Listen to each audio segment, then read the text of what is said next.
I've been in this neighborhood and coming to this park since 1957.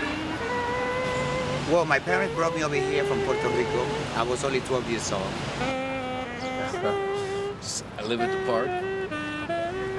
43 years old, and I've been hanging out since I was 13. I reside basically in this park sometimes. It was a regular park like this where the kids can play. In the late 80s, early 80s, things started to change because the neighborhood started getting drug infested. When it drug infested, then you had the squatters come in and you had the homeless people, and they just took over the park. It was heaven. Heaven? Yeah. How so? Nobody like you was allowed in the park. It was ours. The park belonged to us. We'd have the music blaring, we'd be dancing, we'd be drinking, we would have a really, really good time. We even got police officers to dance with some of us one time. What happened to bring on the riots was that there's, certain establishments, certain amount of people that we had in the neighborhood to actually call upon, a swaying direction. Sometimes they sell the building to foreigners. That's the only way you can get gentrification. Like, I own this building, you come from nowhere, you want to buy the building, and then you want to chase everybody out because they can rent this room for people who are rich. Then Mayor Giuliani came into office and decided that he would start what he called quality of life crimes. And we were a quality of life crime. Our existence here was a quality of life crime. So, the riot.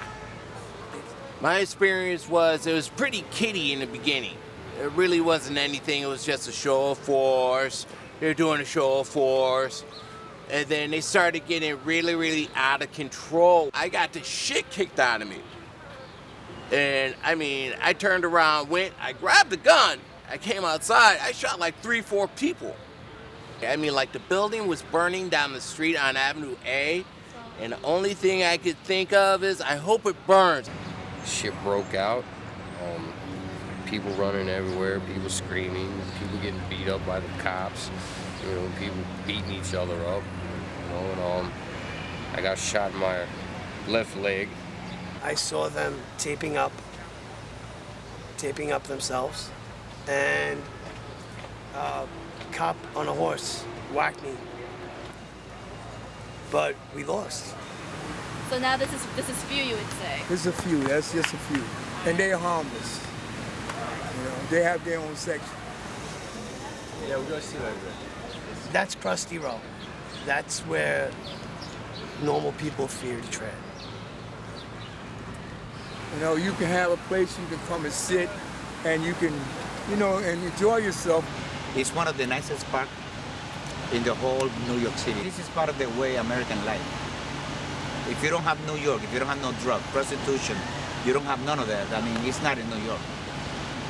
People do whatever they want to do in this park, just don't get caught. It's pretty much mellowed out. But, I guess it's good for the kids. They got the new playgrounds, the dog runs, stuff like that. I see in the future all of us being pushed out completely. How do you feel about that? You think it's a good thing? No, it's not for me. It's for the yuppies. The word New York doesn't mean that the New York last year is the same New York today. So every year it's a new New York.